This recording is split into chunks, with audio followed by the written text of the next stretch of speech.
বাজেটের আকার বাড়ার সঙ্গে বাড়ছে উন্নয়ন ব্যয়। ১৯৭২ সালে ৭৮৬ কোটি টাকার বাজেট এখন প্রায় ৮ লাখ কোটি টাকায় ঠেকেছে।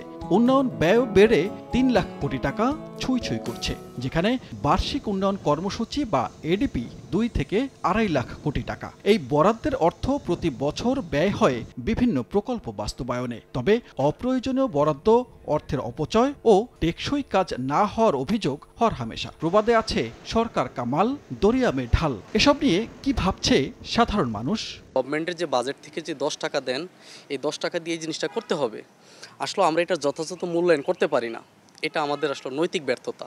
যে কোনো সরকারি স্থাপনা হোক, সেটা রোড হোক কিংবা আপনার যে কোনো জিনিস হোক, এটা যদি সঠিকভাবে তদারকি করা হয় তাহলে আমার মনে হয় অনিয়ম বা দুর্নীতিটা অনেকটাই কমে আসবে। 13টি মশলার এক দারুণ কম্বিনেশনে তৈরি ইফাত রশিদ বিরিয়ানি মশলা। উৎসব এখন প্রতিদিন। প্রকল্পগুলো যদি আপনার প্রজেক্টগুলো যদি মেন টাকায় যে টাকা উন্মোচন হয়, যে টাকা বাজেট হয়, টাকা যদি দিত, সেই পরিমাণ টাকা দিয়ে কাজ করতো, তাহলে হয়তো আমরা দেশটা আরও উন্নত দিকে চলে যেত।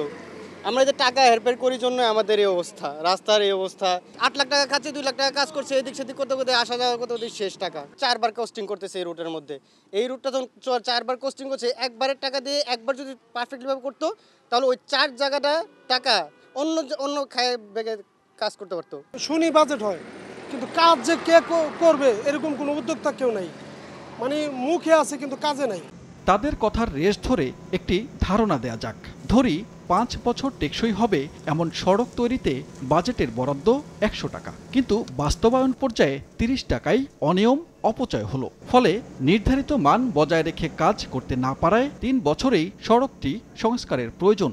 এতে সড়কটির মেয়াদ শেষের আগেই আবারও বরাদ্দ দিতে হলো। বাড়ল খরচ, বাড়ল উন্নয়ন বাজেট।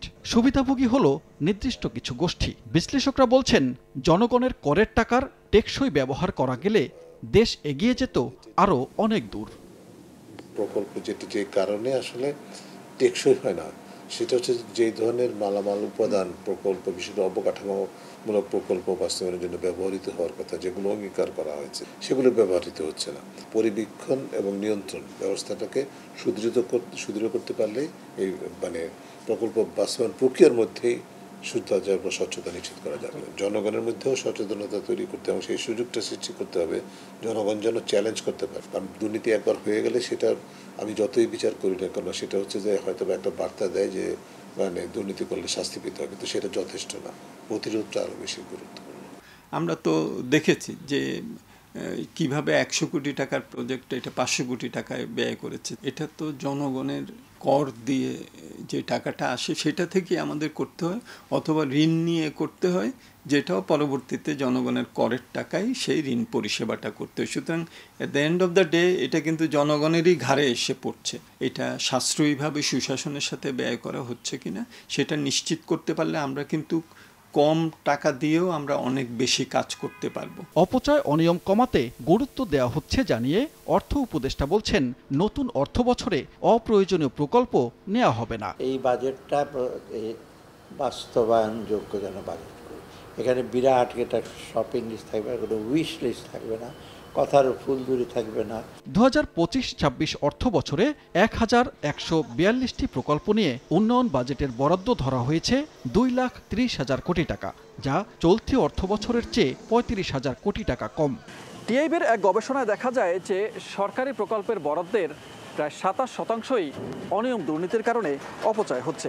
অর্থাৎ 100 টাকা বাজেট বরাদ্দের ক্ষেত্রে 27 টাকায় অপচয়, মোট বরাদ্দের প্রায় 1/3।